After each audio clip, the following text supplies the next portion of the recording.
name is Nancy Gutierrez, and I'm the host of You Are Not Mentally Ill. Sitting next to me is the creator and the founder, Chuck Lewis. The title of our show stems from the book that Dr. Thomas Szasz wrote in 1961 that asserted mental illness does not exist. To quote Dr. Thomas Szasz, "There is no such disease in mental illness. Over the years in practice, we have found this to be true. That's how we know you are not mentally ill."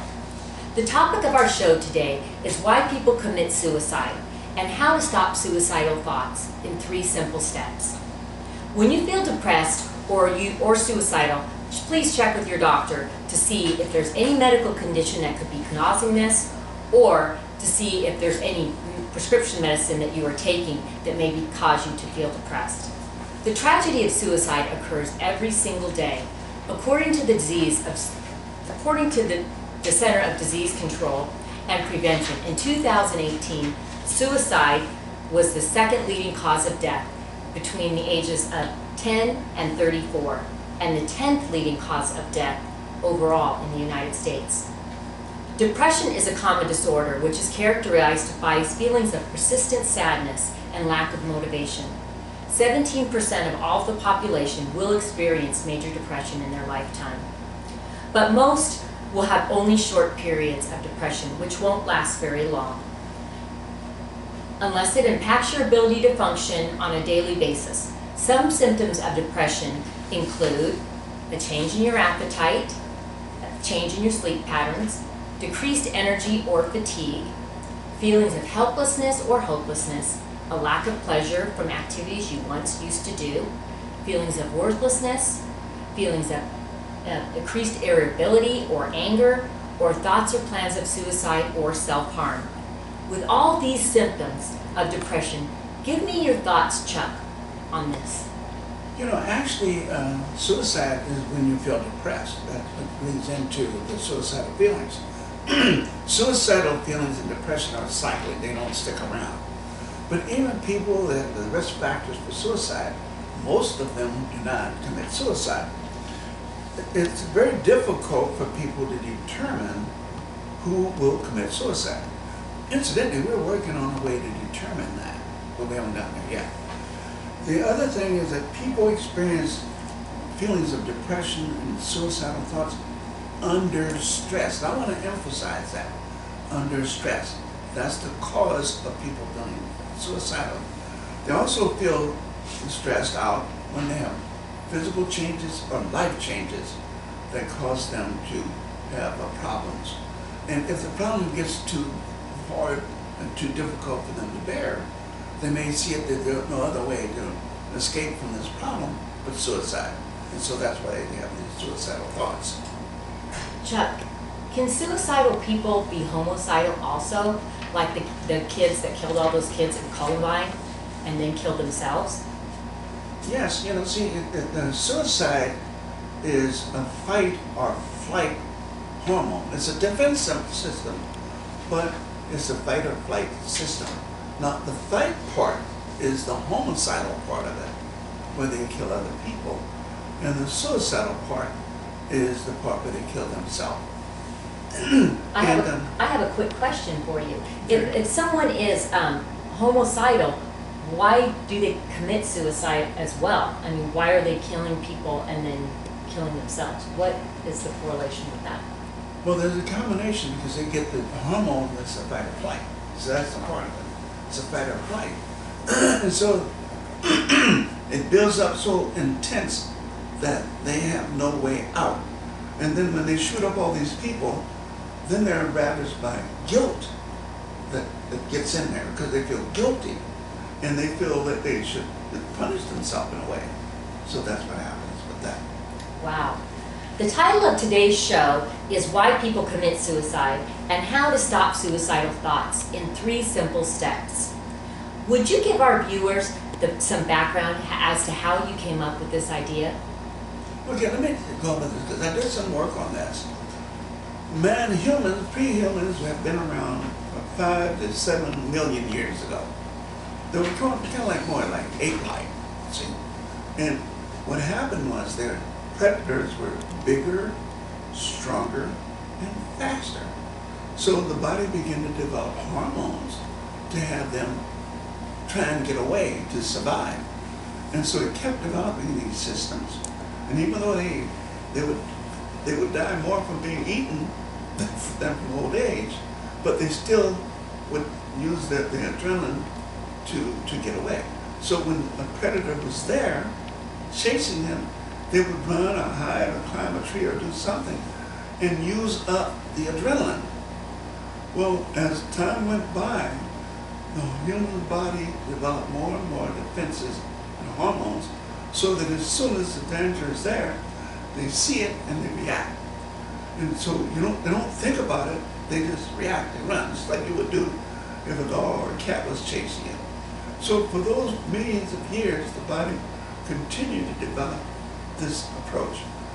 And then about 200,000 years ago, then they began to interact with each other. Humans begin to interact with each other. And they begin to develop systems and societies or further develop them. And then they begin to get together to deal with certain problems. And so then finally, about 30,000 years ago, they began to communicate better, to teach how to make tools and weapons.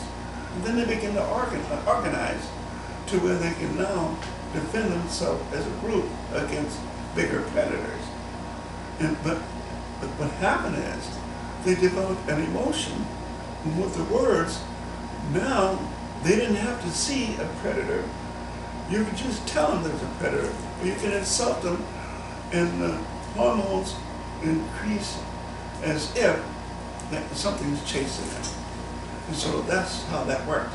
But they didn't do any running. We don't run now when people insult us. We don't run, so we don't use up the adrenaline, and that's what causes more problems and depression and stress that leads to suicide. Wow, that is so fascinating. That explains so much how we developed as human beings, and explains a lot to me why things have changed so much and why our hormones and our adrenaline are not working properly. So now that our viewers have this background information, would you tell us the 3 simple steps that they could take if they were having suicidal thoughts? Okay, let me go over that. There's 3 certain simple steps, and I'll tell you what they are and explain them a little bit. The first thing is as soon as you feel stress, because stress leads into depression and suicide. As soon as you lead into feel the stress, you don't ask and you don't answer questions. I'll tell you about that a little bit later. The next thing, you use action verbs, what we call action verbs or direct anger, to tell people how to treat you and treat you better. And then finally use those same action words to tell people to do things for you. They don't have to do it, but when you do that, it helps you to feel better. Now let me go and tell you why asking questions and don't answer questions, why that works. Because when you ask a question, try this out. Ask a person about what they had for breakfast and ask 6 questions. You probably won't get past the 3rd one. And you'll realize that the person will end up with the 3rd question saying, why are you asking me all these questions? Because it's hitting their adrenaline. And then when you answer a question, they say, well, what did you have for breakfast? I had this. Well, why would you eat cereal? Don't you know that's not good for you? So you get a negative coming back. The second thing is, when you tell people how to treat you, they now know how to treat you better, and what you want them to do is treat you in a way that makes you feel good. And then when they do that, they feel good and you feel good. That's why you tell people what to do. And then finally, to make sure you use up this hormone that you have, you should tell people to do things for you. Like, go in the kitchen and get me some coffee and bring it back. I appreciate it. That is allowing you to tell someone to do something for you. You're using your adrenaline, and you're telling the other person what to do. They don't have to do it, but you told them what to do.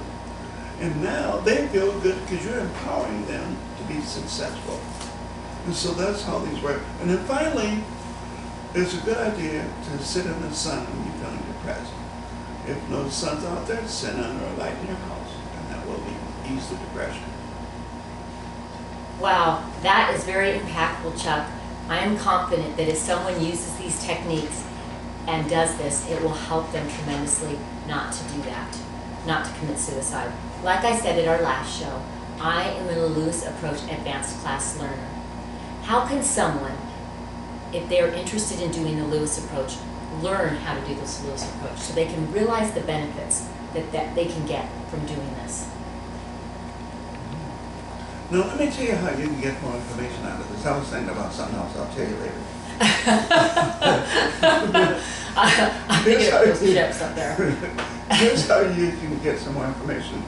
You can call the executive director and the lead trainer, Charles Lewis, at 818-599-0016.